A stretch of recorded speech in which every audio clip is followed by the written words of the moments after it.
여기는 우리나라 자동차 공장 중에 하나인 현대자동차 울산 공장으로 15만 8천여 평의 대지에 2,500여 명의 우리 기술진이 승용차를 비롯한 각종 자동차를 연간 3만여 대씩 생산해내고 있습니다.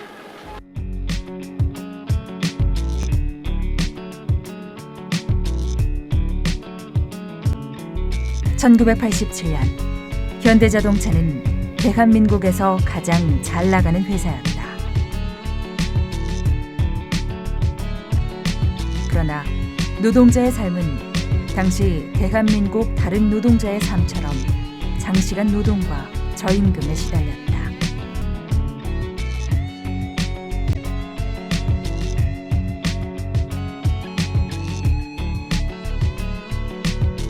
(1987년) 박종철의 죽음으로 6월 민주화 항쟁의 불꽃이 일어나기 시작했다.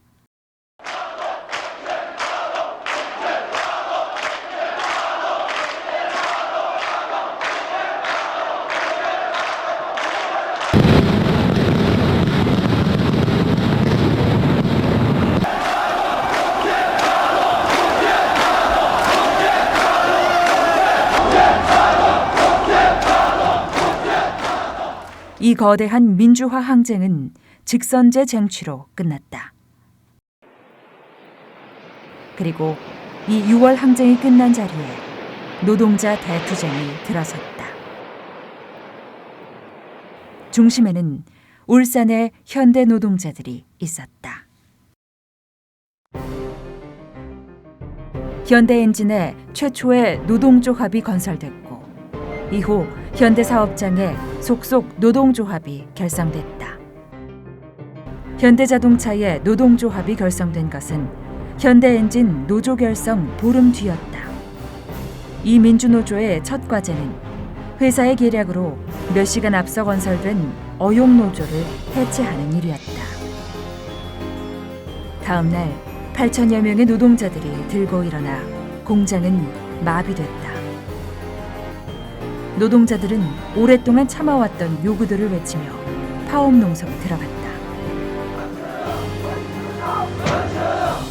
자신들의 요구사항이 받아들여질 때까지 농성을 계속하겠다고 밝혔습니다.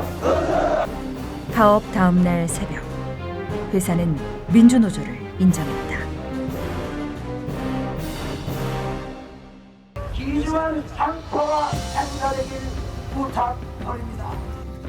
파업 투쟁으로 민주노조를 건설한 현대자동차 노동자들은 일대 노동조합 집행부를 직선제로 선출했다.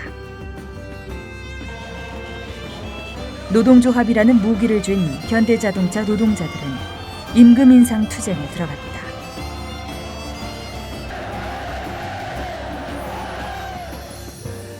노동자의 임금과 노동 조건은 노조가 만들어지기 전하고는 뚜렷하게 달랐다.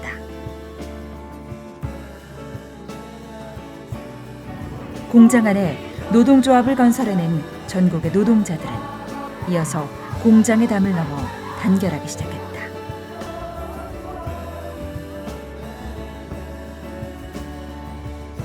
또한 노동법 개정이란 전 계급적 요구를 내걸고 전국적으로 단결해 나갔다. 천만 노동남자들 가슴 속에 우리 전태일 선배님은 살아오고 있습니다.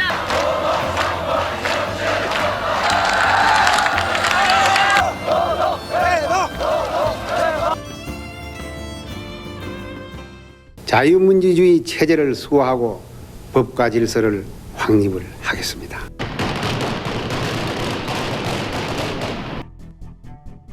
정당한 권리를 찾아가는 노동자들에게 정권과 자본은 폭력적이었다. 현대자본은 노조 파괴자 제임스 리를 고용해서 노동자들에게 식할 테러를 했다.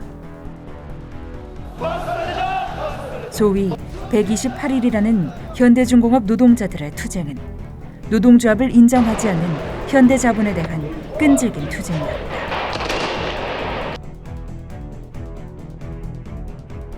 이런 탄압에 울산의 노동자들뿐 아니라 전국의 노동자들은 조금도 움츠러들지 않고 전투적 가두 투쟁과 지역 총파업으로 맞섰다.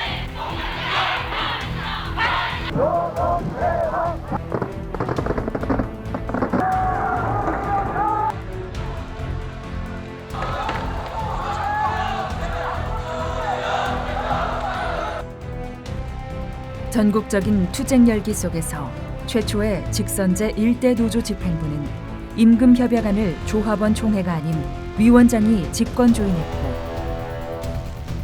연대 투쟁도 거부했다.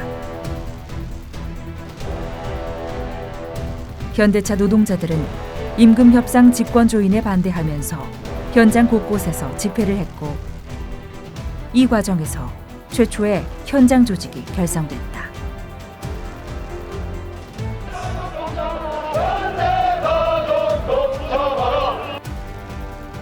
현대중공업 노조 탄압에 대한 연대 투쟁 속에서 현장 조직들은 하나로 뭉쳤고 현대중공업 노동자들과 연대하기 위해 집행부가 인정하지 않은 파업을 했다.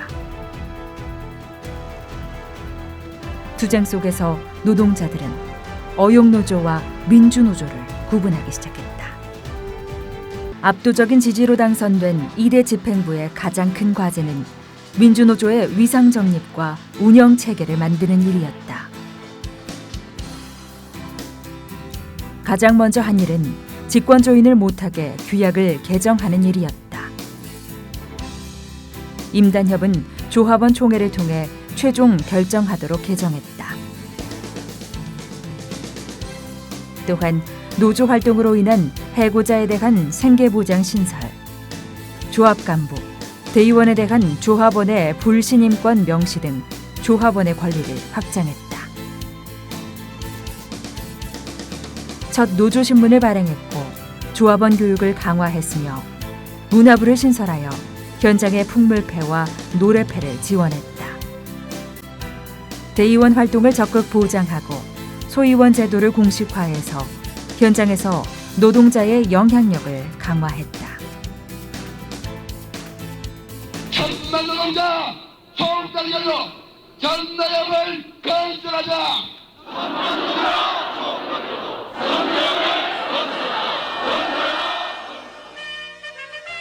1990년, 87년 노동자 대투쟁 3년 만에 노동자들은 자주적이고 민주적인 전국 노동자 조직을 건설했다.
울산의 현대중공업 골리앗 투쟁으로 이어졌다.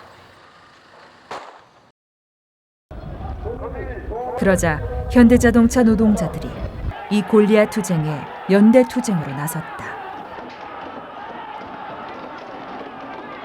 현대중공업 파업 투쟁을 진압하기 위한 공권력 투입을 막고 나선 것이다.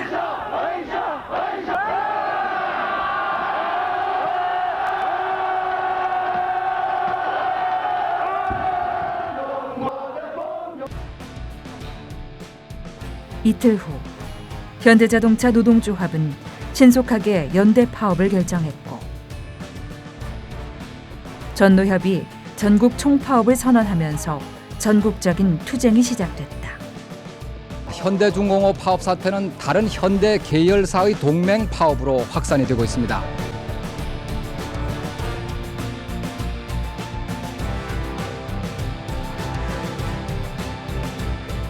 이 전국적인 노동자 투쟁에 현대자동차 노동조합이 한가운데에 있었다. 민주노조 불결처럼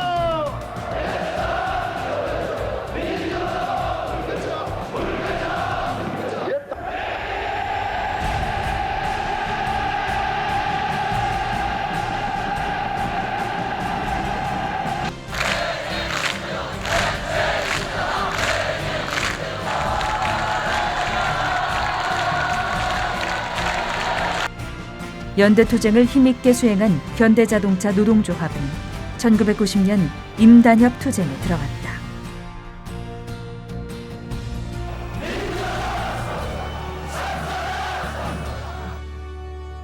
그러나 임단협 협상 과정은 순탄치 않았다. 잠정 합의안이 조합원 총회에서 부결되었으나 위원장이 직권으로 합의한 것이다. 불신임 투표가 이어졌고 3분의 1을 넘지 않아 법적으로 불신임을 간신히 면했다. 아직 민주노조의 갈 길이 멀어 보였다. 우리 경제 살려주세요. 1991년 정권의 폭압적인 탄압으로 한 학생이 죽고 일주일 후 안기부로부터 집요하게 전노협 탈퇴를 강요당하던 부산 한진중공업 위원장이 안양병원에서 시체로 발견되면서 전국 곳곳에서 연일 대규모 시위가 전개됐다. 정권의 탄압에 시달리던 노동자들이 크게 분노했다. 5월 9일 본관 앞에는 엄청난 인원들이 모였다.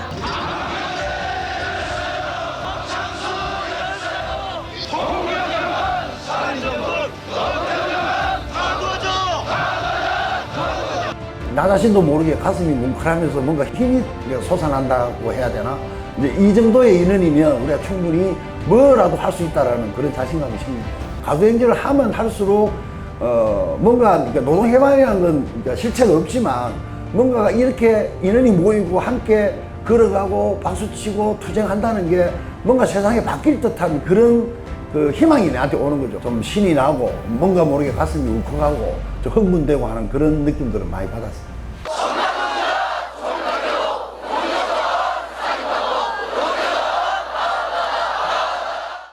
전국적인 투쟁 속에서 다시 자신감을 회복한 현대자동차 노동자들은 모든 민주 세력들이 결집하여 현대자동차 연대투쟁위원회를 건설했고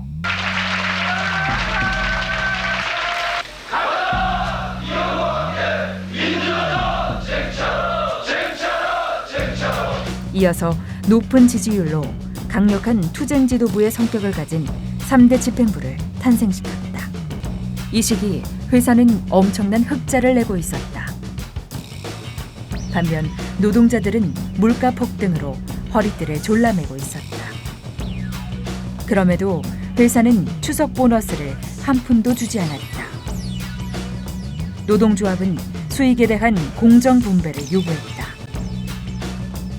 정세영 회장은 한 푼도 줄 수 없고 한 달간 문을 닫아도 좋다며 강경하게 나왔다. 회사가 노조와 대화 불가를 외치며 협상에 나서지 않자 노조는 투쟁으로 맞섰다. 성과 분배 투쟁이 시작됐다. 이 투쟁은 민주노조의 사활을 건 회사와의 한판 대결이었다.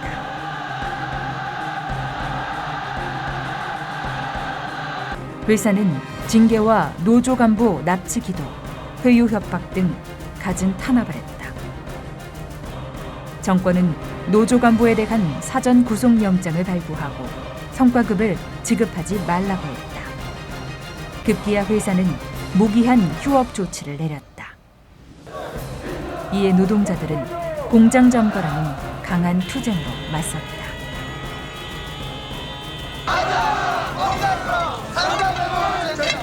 파업 7일째, 공권력 투입이 결정됐다.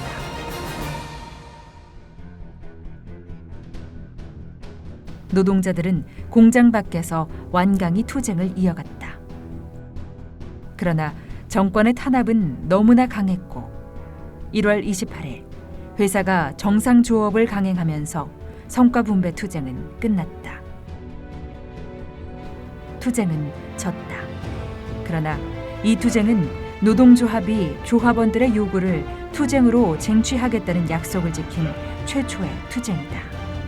투쟁은 졌지만 노동조합은 조합원들의 신뢰를 잃지 않은 것이다.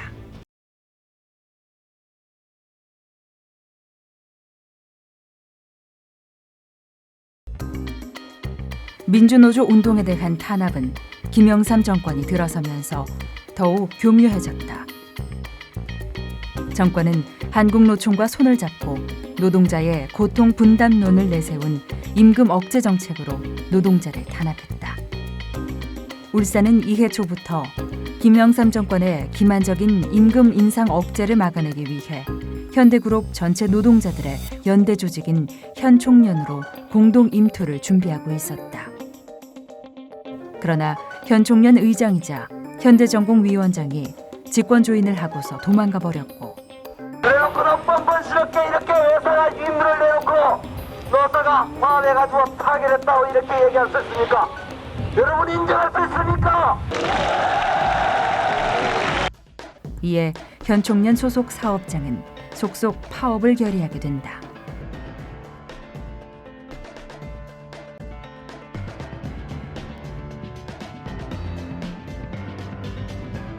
(87년) 대투쟁 이후 6년 만에 가장 많은 현대그룹의 노동자들이 모였다. 현총련은 정세영 회장을 대표로 한 현대그룹 측과의 협상을 요구했다.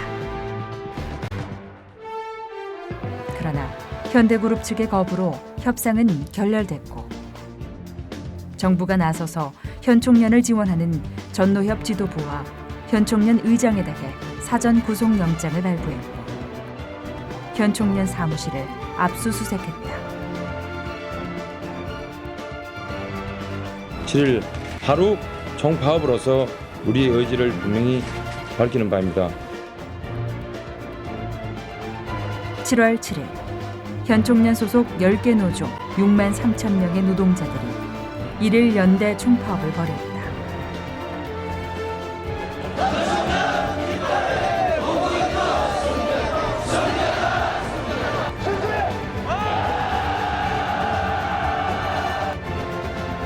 울산 현대자동차에는 긴급 조정권을 발동시켰다. 긴급 조정권이 발동된 현대자동차에는 20일 동안 쟁의행위가 법으로 금지된 만큼 노조 측이 이를 어기고 파업을 강행할 경우에 곧바로 공권력을 투입하겠다고 밝혔습니다.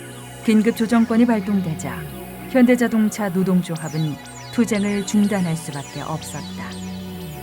현대자동차의 협상이 재개되었고 노동조합은 많은 것을 양보할 수밖에 없었다. 회사와의 합의안은 가까스로 가결됐다. 조합원들의 민주노조에 대한 상실감은 컸고 5대 노조임원 선거에서 조합원 실리를 주장하는 후보가 당선됐다. 이제 조합원의 의식도 조합원 실리 추구 노동운동 방향으로 가고 있습니다. 1994년 현대자동차 회사는 경영 실적이 기하급수적으로 올라갔다. 이 시기 노동조합은 무쟁의 임금 협상 등 노사 화합을 추구했고 임단협 최고의 성과를 냈다.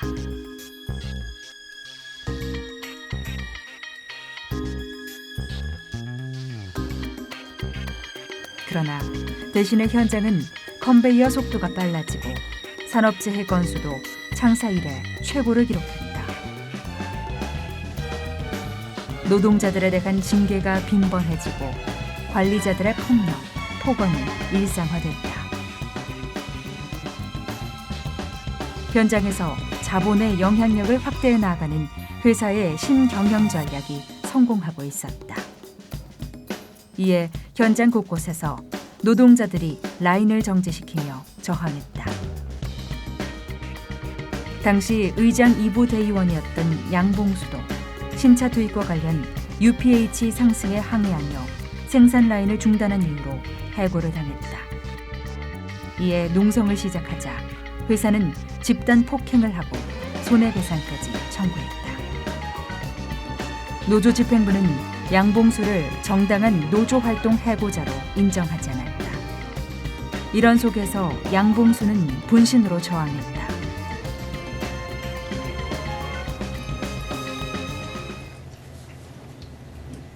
즉각 현대자동차 민주 세력들이 대책위를 꾸리고 전 공장 파업 투쟁에 들어갔다.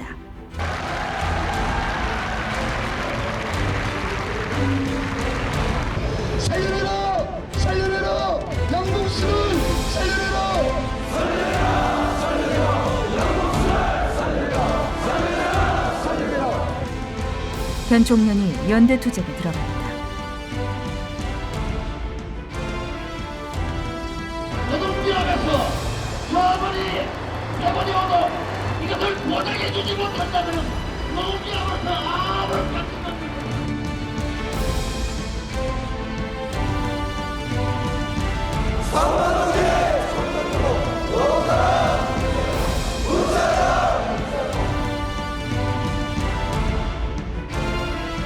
울산만 작전으로 이름 붙여진 공권력 투입 작전은 단 20여 분 만에 끝났지만 파업 근로자들과 경찰과의 대치 상태는 계속됐습니다. 정권은 공권력까지 투입하면서 울산의 민주노조 운동을 무력화시키려고 했으나 성공하지 못했다. 보란듯이 노동자들은 이해 9월 압도적인 표차로 민주파 집행부를 세웠다. 이 힘들로 민주노총에 가입까지 한다. 노동자는 한국전쟁 이후 40년간 지배 세력의 노동 통제 도구였던 한국노총을 무력화시키고 민주노조 운동의 전국 중앙 조직인 민주노총을 건설했다. 민주노총 건설 이듬해인 1996년 현대자동차 노동조합은 그동안 회사의 통제 아래 있던 현장 조직력을 복원하기 위해 노력했다. 대의원 소위원들이 현장에서 문제 해결의 주체로 나설 수 있게 했고 위원장과 상집 간부들의 현장 순회, 조합원 간담회 등을 통해 현장과 노동조합 간의 거리감을 없앴다. 이해 인투는 역대 임금 협상 중 최고의 성과를 쟁취했고 양봉수 열사 투쟁 관련 해고자들을 전부 복직시켰다.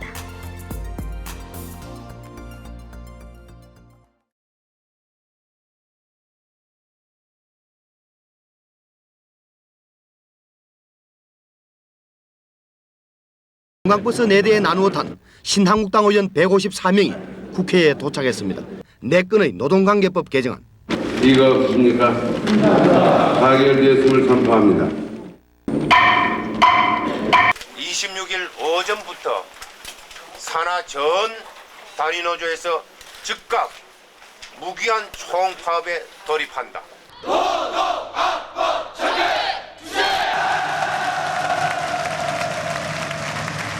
노동악법에 맞선 민주노총의 역사적인 총파업이 시작됐다.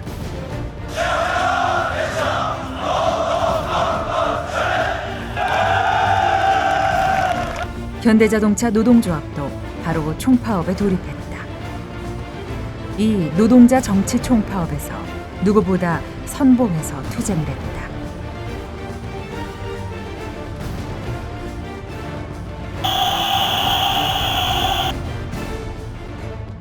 전국의 노동자들이 거리로 쏟아져 나왔다.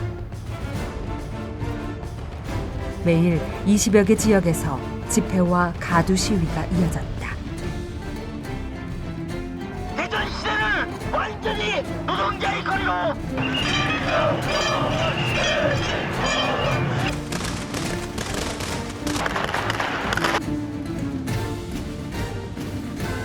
울산에서 평화적으로 행진을 하는 대호를 경찰이 침탈하자 이에 분노한 현대자동차 노동자가 분신을 했다. 울산의 총파업 투쟁 열기는 더욱 고조됐다.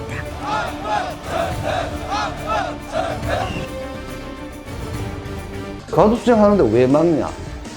체류탄 날렸고 민주노총 뭐 지도부 다 뭐 체포영장 발부하지, 공권력을 동원하고 체포 뭐 구속이 진행되면 당연히 대진으로 그러니까 분노가 커지는 겁니다.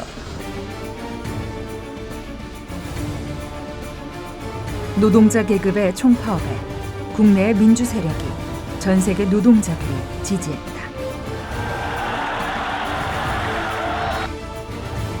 한국전쟁 이후 가장 규모가 큰 노동자의 정치 총파업으로 정리해고제와 근로자 파견제를 막아냈다.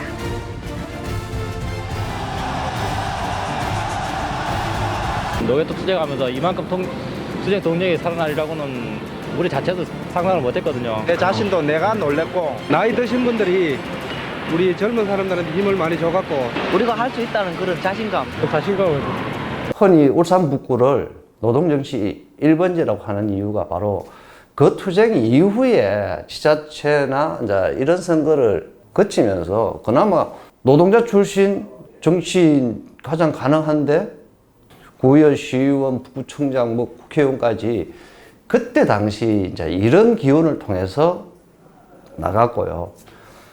외채 1,500억 달러, 국가 부도 위기. 국제통화기금의 유동성 조절 자금을 지원해 줄 것을 요청하기로. 경제 위기 속에 등장한 김대중 정권은 가장 먼저 정리해고와 근로자 파견을 법제화했다. 마침내 진통을 거듭하던 노사정위원회가 대타협을 이뤄냈습니다. 정부의 비호 아래 현대자동차 자본은 거침없이 구조조정을 진행했다. 노동조합은 정리해고 대신 노동시간 단축과 일자리 나누기를 대안으로 제시했으나 정리해고가 목적인 회사에게는 씨도 안 먹혔다. 현대자동차는 바로 정리해고를 강행했다. 이에 노동조합은 생존권을 지키기 위해 전면 파업에 돌입했다. 이제 더 이상 우리는 참을 수 없기 때문에 35,000의 시찬 투쟁의 대우로 총파업을 동지들의 이름으로 시차게 강포합니다. 가족대책위가 투쟁의 한 주체가 됐다. 파업 농성에 대한 조합원 열기는 뜨거웠다.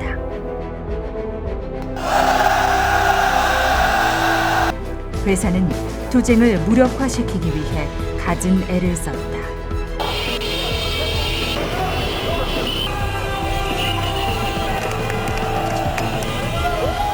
파업 24일이 넘어가자 정권은 공권력 투입으로 노동조합을 압박했고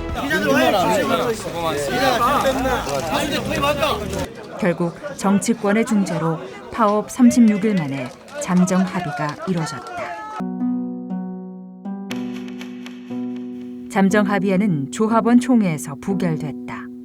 반대 17,123명, 부결되었음을 선언합니다. 그러나 이후 재협상은 이루어지지 않았다. 현대자동차는 끝내 12,000명을 구조조정했다. 구조조정을 성공시킨 회사는 현장을 강하게 통제하기 시작했다. 모듈화, 외주화, UPH 상승, 전환 배치 등 구조조정을 일상적으로 했다. 정규직 신규 채용은 중단됐고 부족한 인원은 비정규직으로 채웠다. 자본은 잔업특근으로 공장을 쉼없이 돌려 이윤을 최대로 뽑아내려 했다.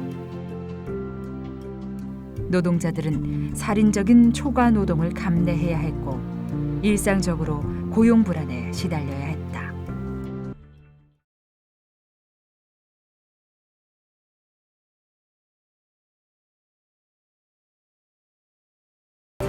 현대자동차는 기아차를 인수하고 3사 통합과 해외 공장을 급속도로 늘리면서 덩치를 키웠다. 노동조합도 하나로 단결해 나갔다.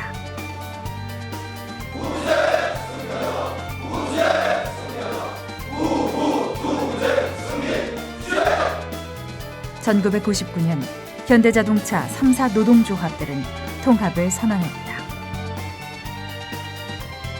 하나로 단결한 노동조합은 구조조정으로 황폐화된 현장을 복원하기 시작했다.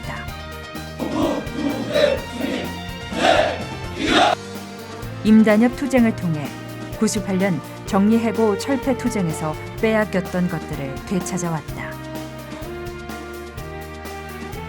무급휴직자와 정리해고자, 징계해고자들을 모두 현장으로 복귀시켰다. 식당 여성조합원들도 치열한 복직 투쟁 끝에 전원 복직했다.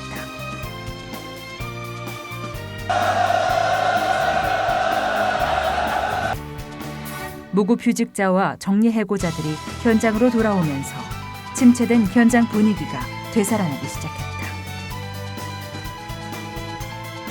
정권의 자동차 산업 해외 매각에 맞서 공기업화를 요구하며 자동차 4사 노동조합과 함께 공동 파업을 했다.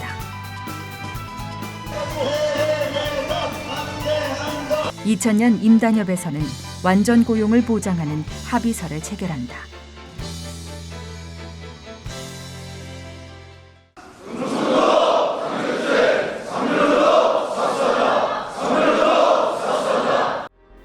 (2001년) 금속 노동자들이 처음으로 산별노조로 뭉쳤다. 그리고 현대자동차 노조는 3사 노조가 통합한 집행부가 들어섰다.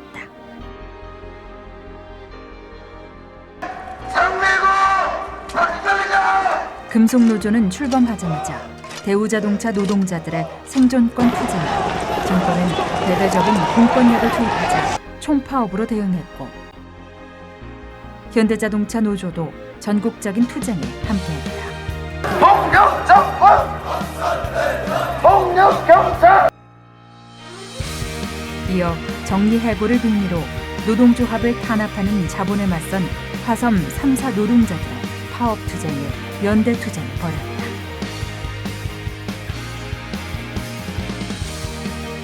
이해 말 현대자동차 노동조합은 통합 임단토 승리를 위해 파업 투쟁에 돌입했다.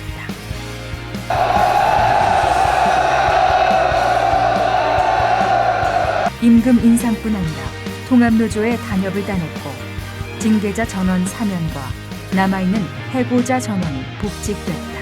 노동조합과 합의 없이 사측이 일방적으로 구조조정을 할 수 없도록 단체 협약에 명문화했다. 2003년 노동자의 기본 권리에 대한 자본의 탄압에 수많은 노동자들이 죽었다. 열사들이 목숨 맞춰서 이 투쟁을 만들었습니다.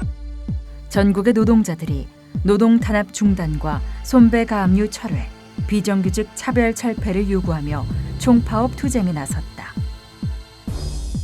현대자동차 노동자들도 총파업 투쟁에 함께했고 전국 노동자대회 가두 투쟁에서 조합원들이 연행될 정도로 치열하게 투쟁했다.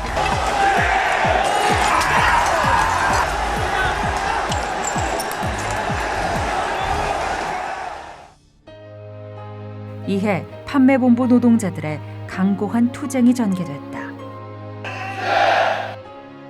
이른바 삼천교육이란 판매능력 향상 교육제도 철폐를 요구하며 40일 넘게 파업을 했고 조합원들의 강한 투쟁으로 제도를 폐지시켰다.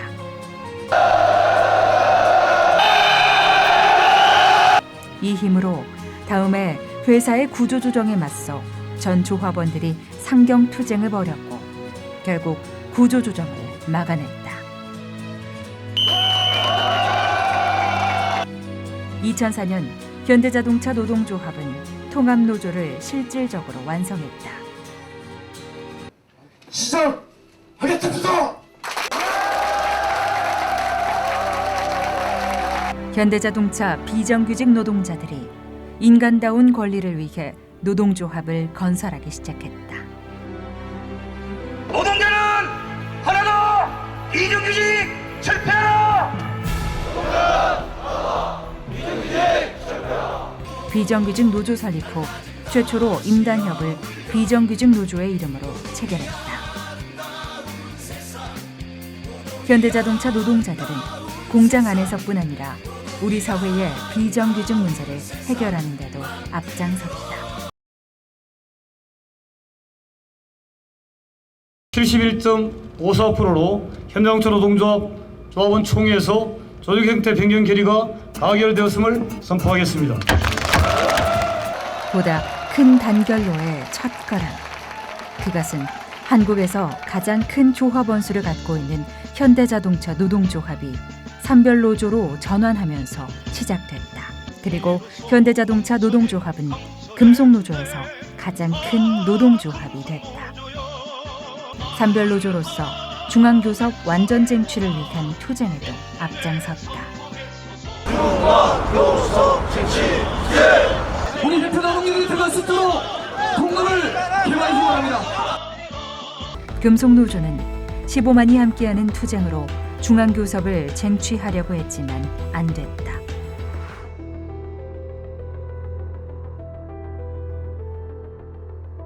미국에서 시작된 세계 금융위기의 여파로 현장에는 고용 불안이 급속하게 밀려오기 시작했다. 현대자동차의 해외 생산량이 국내 공장 생산량을 넘어서기 시작했고 비정규직 노동자들이 비정규직 우선 해고라는 명목으로 일자리를 빼앗겼다. 주간 연속 2교대제 시범 실시 약속도 지켜지지 않았다. 진통을 겪었던 노동관계법 개정안이 오늘 새벽 국회의장의 직권상정으로 전격 통과됐습니다. 노동자 기본권을 심각하게 탄압했다.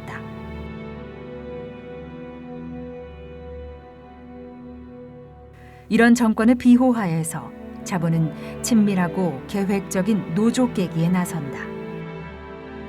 금속노조 핵심 사업장들이 줄줄이 깨져나갔다. 이명박 정권이 들어서고 나서부터 이 자본의 탄압이 거세지고서부터 지역별로 성환대가 한 군데도 없습니다.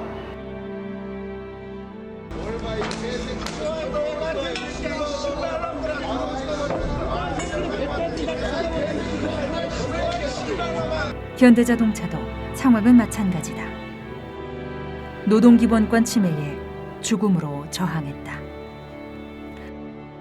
이렇게 죽음을 선택할 수밖에 없고 죽음에 이르게 되었습니다. 외부 업체를 통해 파견된 사내 하청 근로자가 2년 이상 근무했을 경우 정규직으로 인정해야 한다는 대법원 판결이 나왔습니다. 현대자동차 비정규직 노동자들은 불법 파견을 인정하는 대법원 판결이 나자 모든 사내 하청 노동자의 정규직화 요구를 걸고 함께 투쟁에 들어갔다.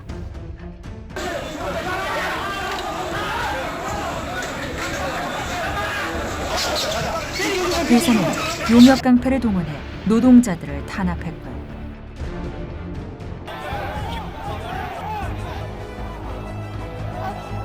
노동자는 점거 파업으로 맞섰다.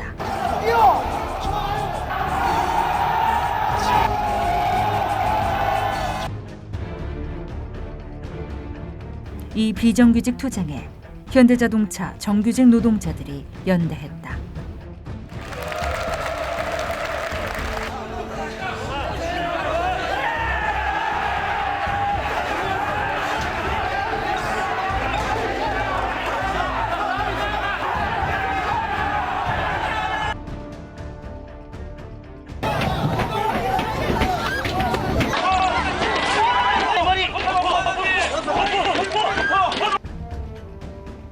우리가 살려고 여기 들어왔습니다. 맞지 않습니까?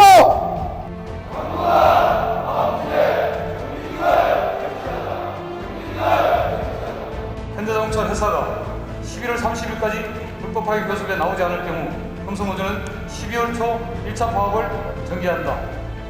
75.3% 대의원 동지들의 찬성으로 가결되었음을 선포합니다. 금속노조가 총파업을 결의했고 전국의 노동자들이 이 비정규직 투쟁을 엄호하기 위해 나섰다. 상황이 그렇게 돌아가자 회사는 탄압을 더 세게 밀어붙였다.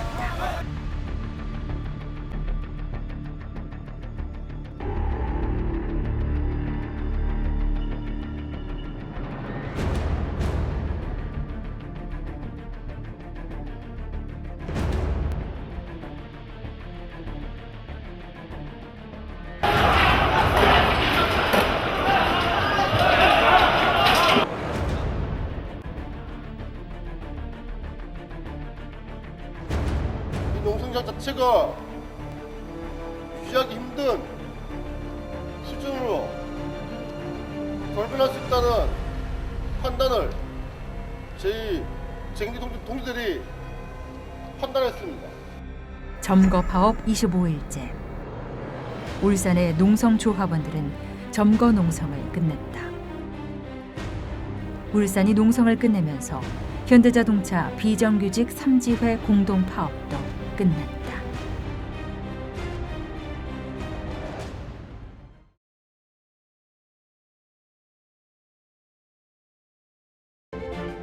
정리해고와 노조 탄압에 맞선 투쟁에 노동자와 시민들이 함께 연대하기 시작했고 현대자동차 지부는 이 연대 투쟁에 함께했다.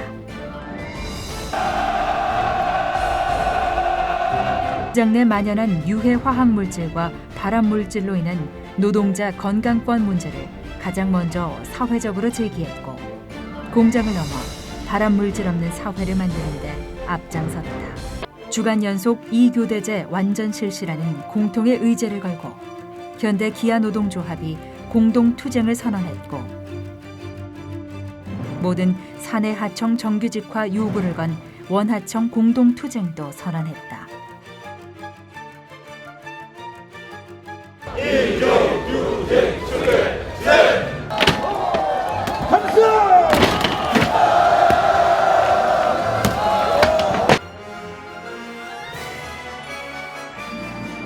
2012년 금속노조는 처음으로 15만 노동자 공동 총파업을 실현했다. 현대자동차 현장에는 야간 노동이 없어졌다. 평균 수명을 13년이나 단축할 정도로 노동자에게 치명적인 야간 노동을 한국 사회에서 철폐하는데 현대자동차 노동조합이 가장 중심적인 역할을 했다. 이에 신규 채용 중단과 불법 파견 인정을 요구하며 2명의 비정규직 노동자가 송전철탑 고공농성에 들어갔다. 끝까지 함께합시다. 반드시 2012년 우리 승리합시다. 정규직화 실시하라. 정규직화 실시하라. 비정규직 철폐. 이 투쟁에 금속노조는 울산 공장으로 집결하는 투쟁을 벌이며 철탑 농성을 사수했다.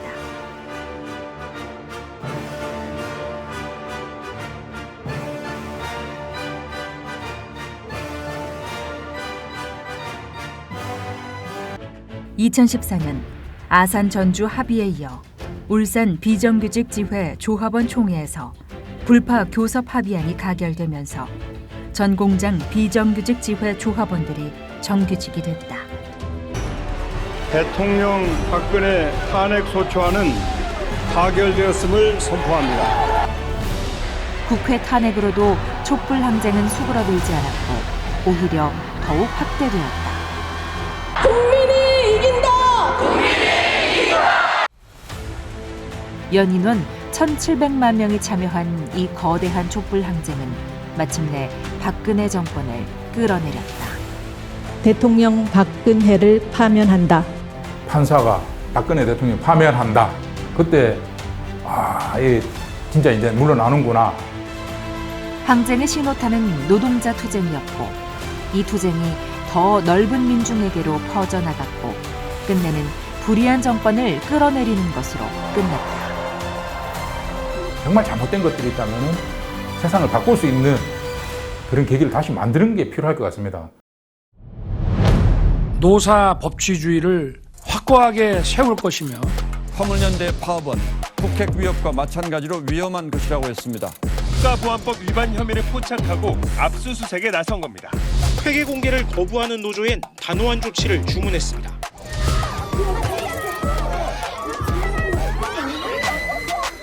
불법과는 절대 타협하지 않을 것입니다. 윤석열 정부는 시작하자마자 노동자의 기본권을 탄압하고 노동조합 때리기에 골몰하고 있다. 노동자를 짓밟고 있는 윤석열 정권에 맞서 힘차게 투쟁하겠습니다. 윤석열 정권의 무책임과 무능, 독선에 대한 우리 노동자들의 선택입니다. 노동자가 여기서 더 이상 밀렸다가는 모든 것을 잃게 될지도 모른다. 민주노총은 이 위기를 정치 총파업으로 맞선다. 윤석열 정권은 정치 총파업에 절대로 굴복하지 않겠다며 강경 대응을 선포했다. 그러나 노동자들은 이에 굴하지 않고 총파업 투쟁을 전개했고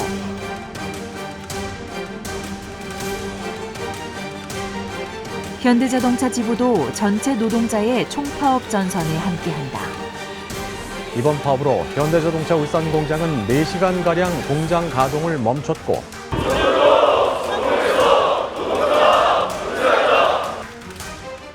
이제 노동자 총파업은 노동을 넘어 전 민중으로 확대되어 불의한 윤석열 정부에 맞선 투쟁으로 타오를 것이다.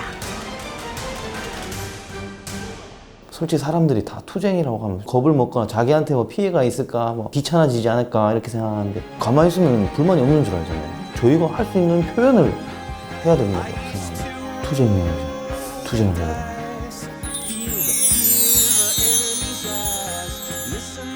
박근혜 퇴진할 때도 이걸 끌어내릴 수가 있는가에 대해서는 의구심이 있었는데 실제로 됐지 않습니까? 근데 그러면서 저도 이제 이게 되는구나를 제가 처음으로 이제 느낀 거예요. 그러다 보니까 그럼 윤석열도 끌어내릴 수 있겠네. 정권 퇴진 투쟁은 하루 이틀 해갖고 되는 게 아니잖아요. 꾸준히 쳐야 돼요. 그러니까 잘못할 때마다 쳐야 되고 잘못할 때마다 행동을 해야 되고. 내가 실질적으로 투쟁을 해야 그 세상을 바꿀 수 있다고 생각합니다. 제가 안 움직이면 절대 이 세상은 변하지 않습니다. 무조건 가자. 우리가 가야 힘을 낼 수 있다. 그 노동자의 힘이 모여서 우리가 원하는 거 이룰 수 있으니 함께 가자. 현대자동차 민주노조 건설 36년.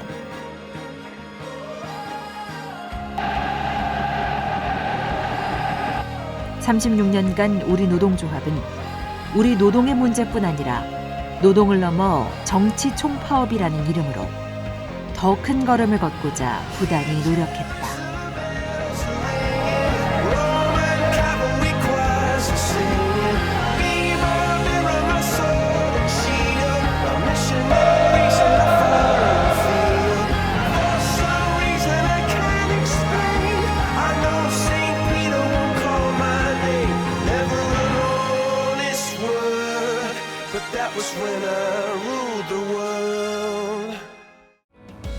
올해 36살의 우리 노동조합 앞에 또다시 우리의 임금과 우리의 노동 조건을 개선하는 과제를 넘어 더 큰 걸음을 내딛기를 요구하고 있다. 우리는 기꺼이 함께 힘차게 내디디려고 한다.